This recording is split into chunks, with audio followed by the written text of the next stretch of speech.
আমাৰ মাজত উপস্থিত থকা আজি অস্মিতা আৰু যুৱ সাহিত্য অনুষ্ঠান, এই অনুষ্ঠানৰ প্ৰাকখনত খুব কম সময়ৰ কাৰণে বিশ্ববিদ্যালয়ৰ অন্তৰাত্মাক জাগ্ৰত কৰিবলৈ উপস্থিত থকা এই মান্যবৰ দিগন্ত বিশ্বকৰ্মা ডাঙৰীয়া, মঞ্চত আসন গ্ৰহণ কৰা শৈক্ষিক পঞ্জীয়ক, লগতে অনুষদ প্ৰধান অতি আদৰৰ বিবেকানন্দ, যিয়ে সপোন দেখিছিল শ্ৰেষ্ঠ ভাৰত নিৰ্মাণৰ, বিবেকানন্দৰ পৰম অনুগামী,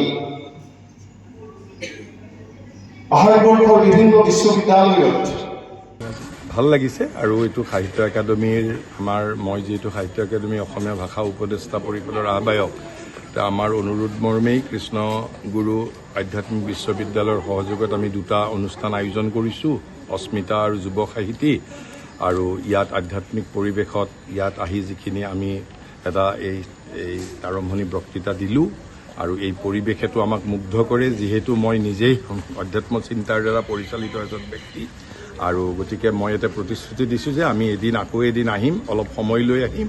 আৰু আজি মোৰ ইমান ব্যস্ততাপূৰ্ণ কাৰ্যসূচী, কিন্তু ইয়াৰ যিখিনি ছাত্ৰ শিক্ষক তেওঁলোকৰ যিটো শৃংখলাবদ্ধ বা যিটো আধ্যাত্মিক এটা বাতাবৰণ ৰক্ষা কৰিব পাৰিছে, সেই কথাই আমাক যথেষ্ট মুগ্ধ কৰিছে। আৰু পুনৰ মই এই বিশ্ববিদ্যালয় কৰ্তৃপক্ষলৈ আন্তৰিক ধন্যবাদ, কৃতজ্ঞতা জনাইছোঁ।